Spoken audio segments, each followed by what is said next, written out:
Hello everyone, welcome back to my channel. In today's video we will be looking into situation in Lebanon that is really tragic, and we will also revisit the story with Albania being sold to Israel. But before I start the video, I want to say huge thank you for very generous donation to Marsha, and thank you to Agnieszka as well for donating on PayPal. Very much appreciated. So let's first do a quick recap, because I think it's important to keep in mind what kind of force, energy, influence, or maybe even decision making is really behind it. So many of you know I have been doing a lot of videos in relation to that cult. But here is a quick summary. So let's look at it before we go into details with what's going on in Lebanon and what is the plan for other countries as well. Here we go, everyone.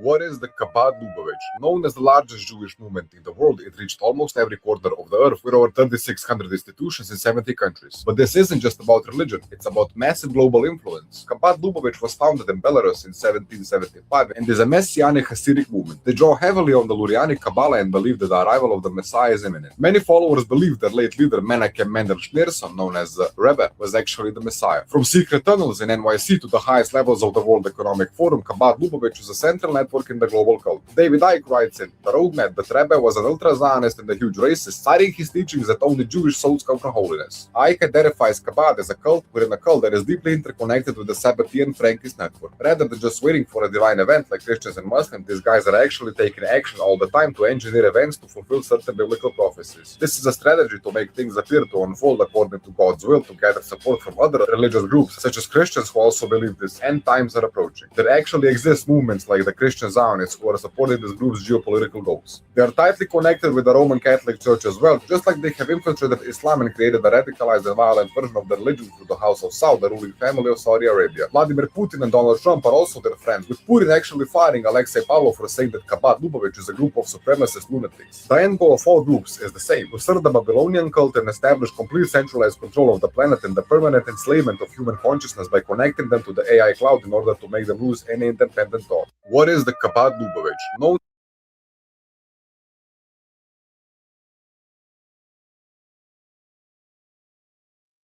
So this guy who speaks very fast and with the accent, I have the accents too, said that they exist in 70 countries, 70. I think it's actually more than that.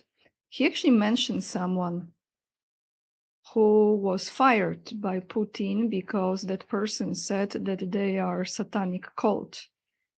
It does make sense, right? So you ban Satanism in your country, but you don't ban those who are the literal Satanists. Anyway, we're gonna hear from one of them, because the so-called engineers behind the scenes. What is next? They are not fully done with Lebanon yet, but killing people, destroying the historical sites, destroying the villages, removing them from existence from the map. So what is next? Let's take a listen.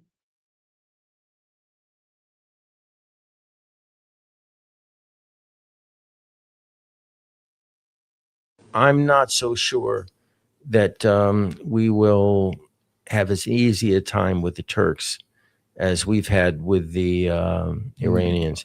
I've been following Turkish military doctrine, and The strongest army in the Middle East. the storm is coming. Yes, of course. And they're a I'm member not- of NATO. And even worse, they're a member of NATO.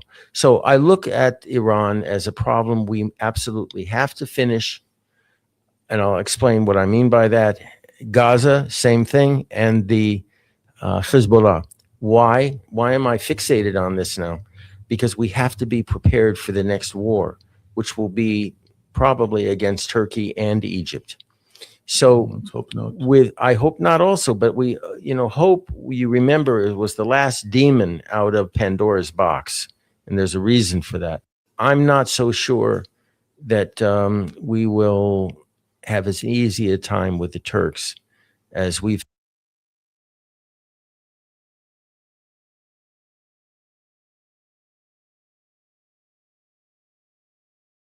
So they hope not. And who creates this whole situation? Insane, right? Absolute insanity. So let's go to Lebanon. Let's go to few videos from there. We're going to start with this one because they want to absolutely destroy everything. Then we go to Albania as well. Let me show you. 1 second, guys. Here, I'm just going to mute this. So Israel destroyed Ark al-Muluk, a beloved South Lebanon landmark owned by Chef Hussein Fayyad. And that was a famous Lebanese chef in Wadi al-Huyeri.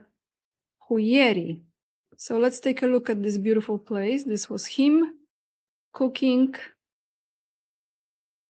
During the war, the restaurant became known for providing free meals to displaced families. Fayyad shared images showing the popular destination reduced to rubble. So you see this is after. This was on May 30th, so a few days ago.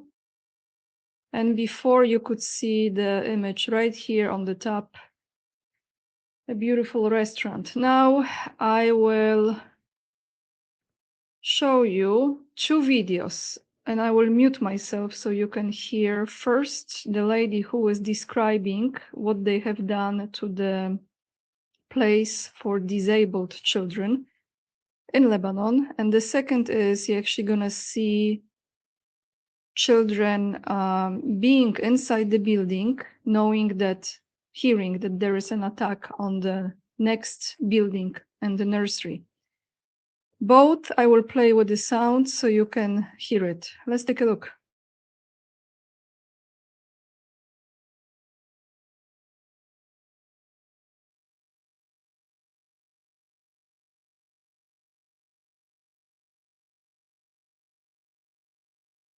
Hours of today, the IDF came in and rigged this school with C4 and detonated it. They came from the road up here. The school is in front of the Khalid Varda area, and there's a road up here to my left, and this is where I suspect that they entered. But this school was privately owned. It wasn't the Lebanese government school. It was privately owned, and it was one of the only, or possibly the only, school for disabled children in the country. And now it's gone. In the early hours of today, the IDF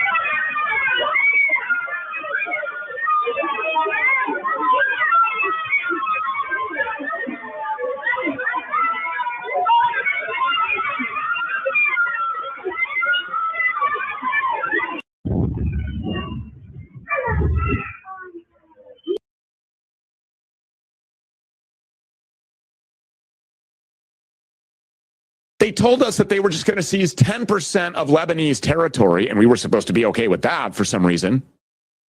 10% of Lebanese territory to set up a buffer zone to protect themselves from Hezbollah, which is already an insane proposition. I just can't wrap my head around that.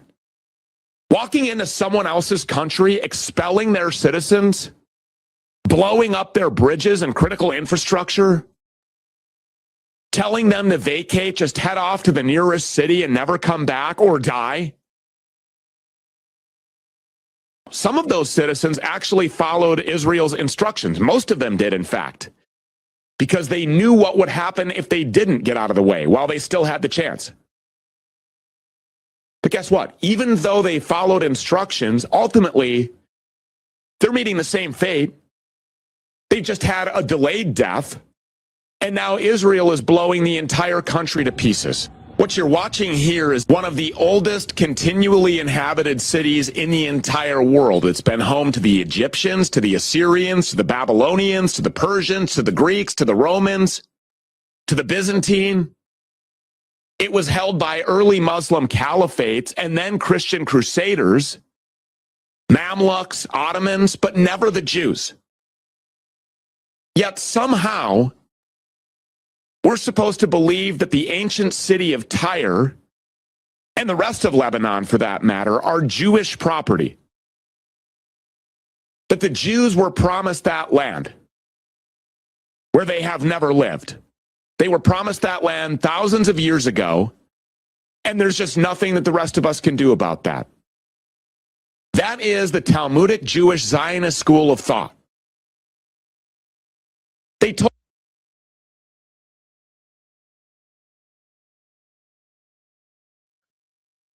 And so everyone, as they execute their plan, they want to make sure that everyone hates them, because that is also part of the plan.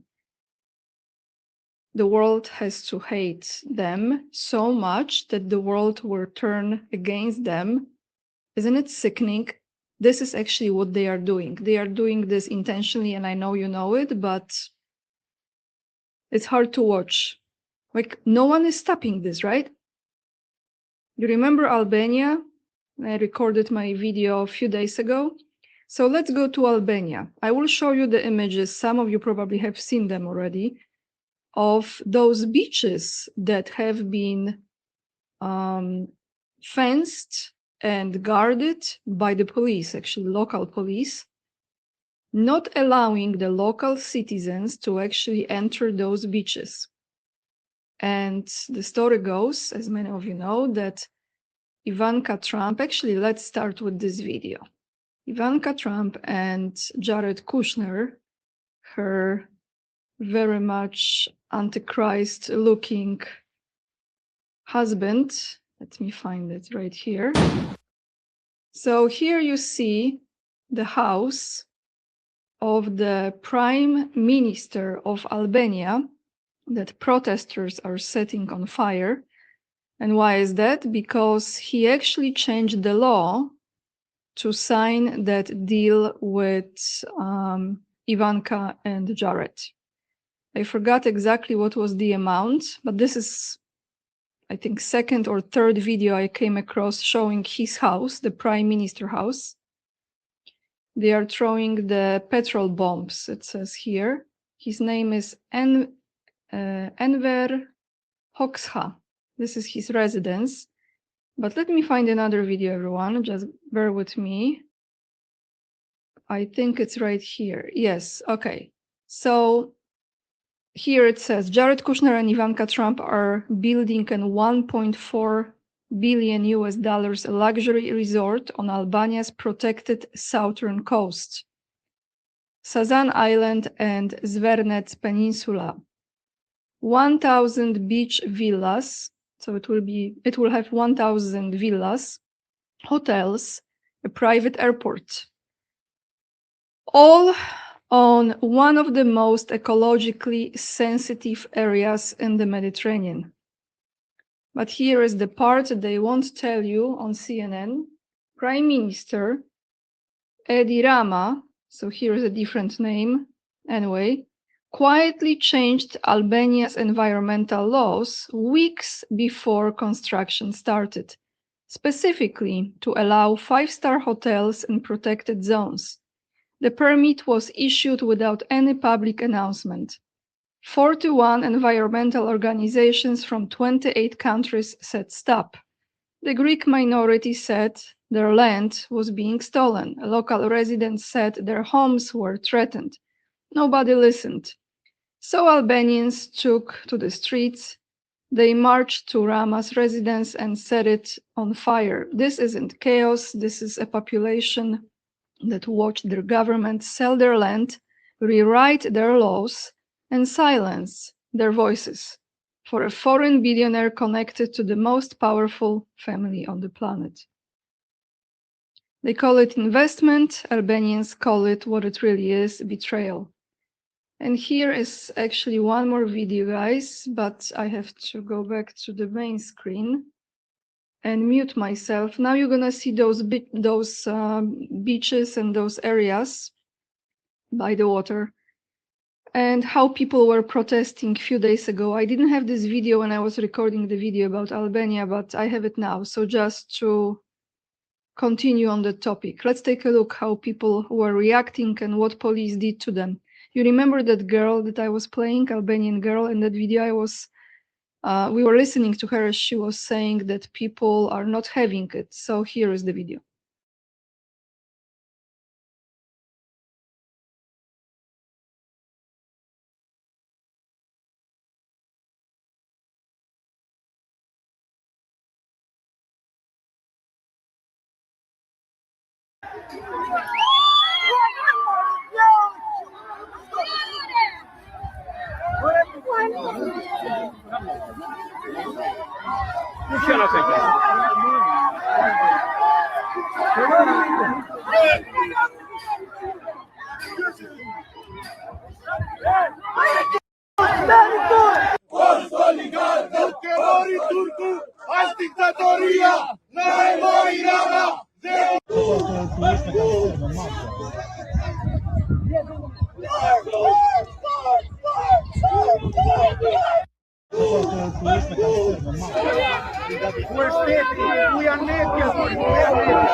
Beautiful beach, isn't it? You can tell, beautiful land.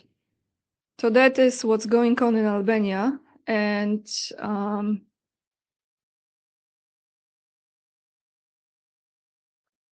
you know, I took a few days break from all of it. But, you know, sometimes I ask myself this question. I want to ask you guys, do you think it's better to know or not to know what's really going on? Because this is just the beginning, really, and they are going for more countries and more lands.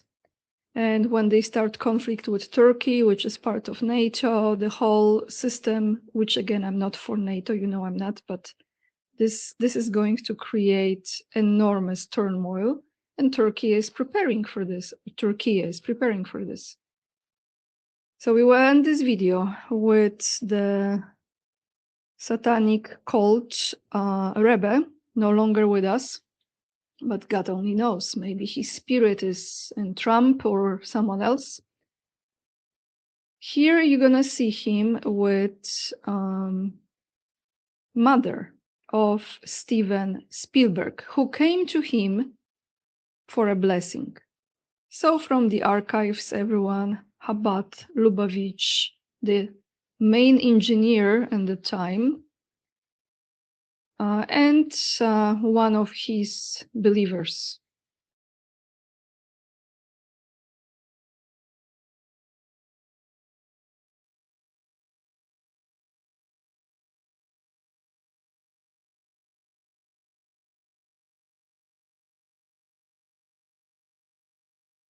I'm Leah Adler from California.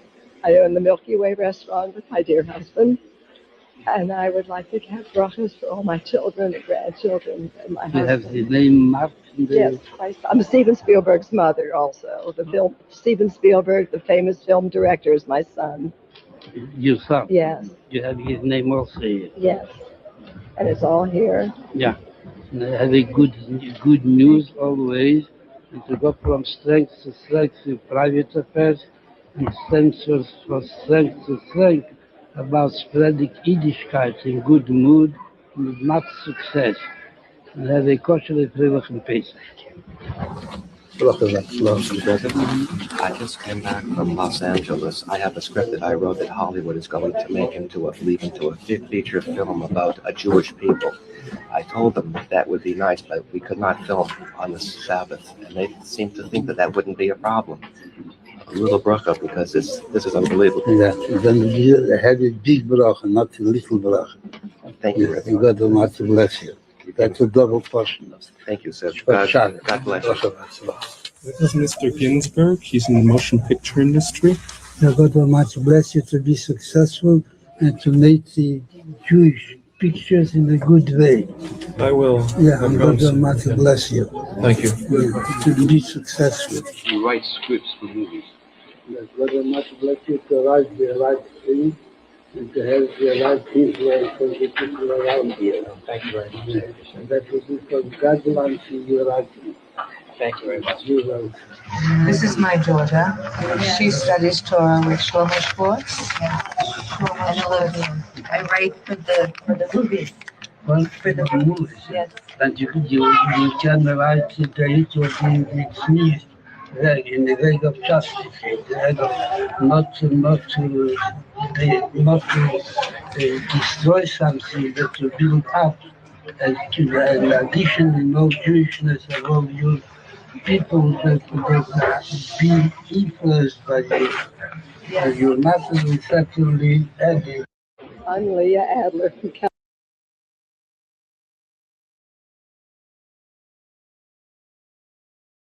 So to those who didn't know, I'm sure all of us knew who runs Hollywood. There you have it. Several people, including mother of Spielberg. I wonder why he didn't show up himself. Maybe he did in a different meeting, different day, different circumstance. Who knows? By the way, the newest movie is coming out. Is it called The Disclosure? Yeah. So what they are going to present to people now to make them believe that that's what's coming. That's all I have for you today, everyone. Thank you so much for watching. I appreciate you guys very much and all your support. If you hit the thumbs up, it means a lot. If you subscribe, thank you again.